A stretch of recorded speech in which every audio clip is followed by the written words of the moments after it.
Will this ever come to an end? This protest, this demand, we gave our mandate. What their party did is not our problem. If INEC filed them, for instance, then they are candidates. If you know that if INEC is who should be held responsible, it should be INEC. But INEC and they didn't do due diligence, and now they fight them. We have given our vote. You cannot take our votes away from us. So from Jos Plateau State to Kano State, for instance, and across board, this has become an iron anthem that protesters, those who voted for these candidates, are clamoring for. So will it ever come to an end? Do you see any way that the Supreme Court, any of the courts, can actually make this right? No, it's not about right or wrong. It's about superior arguments. It's not. People should learn to respect the sanctity of the judiciary. If not, I know that a lot of skepticism, a lot of doubts in recent times has been casted on the judiciary.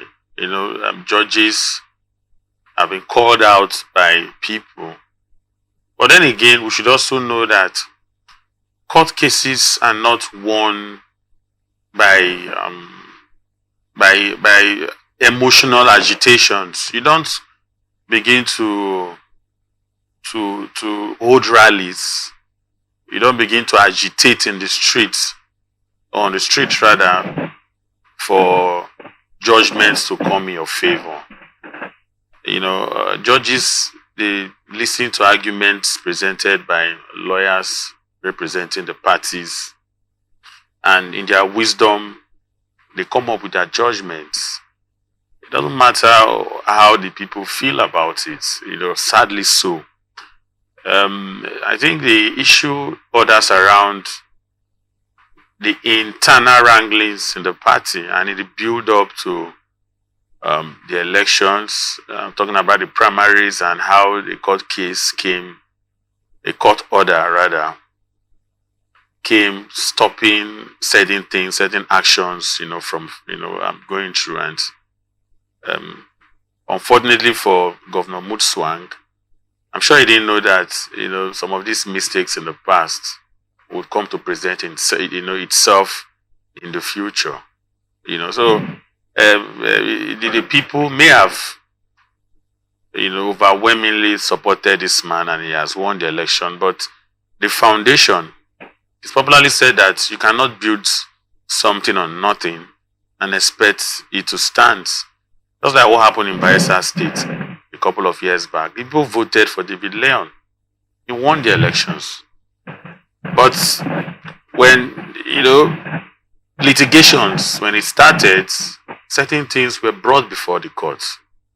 And the court in its wisdom said, no, this process, some shenanigans took place, and we cannot allow these things to fly. And okay. Doyedire was sworn in as governor. So if you protest from now to infinity, if your lawyers did not have superior arguments to show that the governor should remain in office, justice will take its course.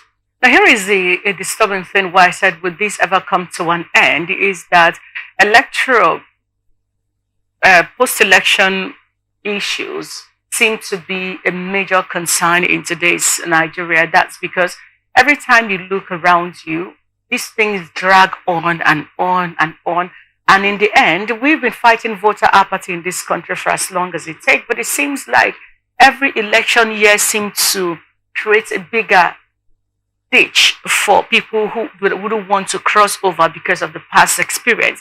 So how do you, the National Assembly, for the 10th Senate was in a retreat recent, and they were talking about unbundling INEC and all of those concerns that they raised.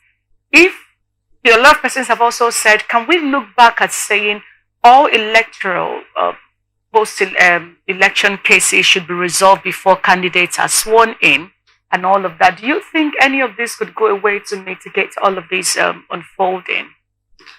You see, societies are governed by laws and not emotions.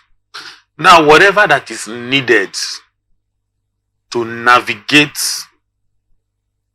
the fortune of our states and our electoral system should be in our electoral laws and in our constitution. It doesn't really matter how we feel about certain things if the law does not frown on these matters or if the law encourages it. We have people representing us in the National Assembly. If we have certain issues to push, I think the best way to do is to mount this pressure on them. In the recent Electoral Act, what does it state? If there are relevant sections pointing to this particular issue in the Electoral Act, it is just simple for the lawyers to present it before the judges. And if you have facts,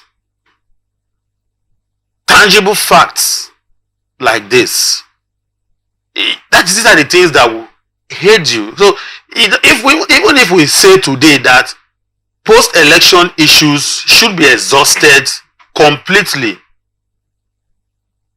before the election proper, what does the Electoral Act, what does it say pertaining that matter?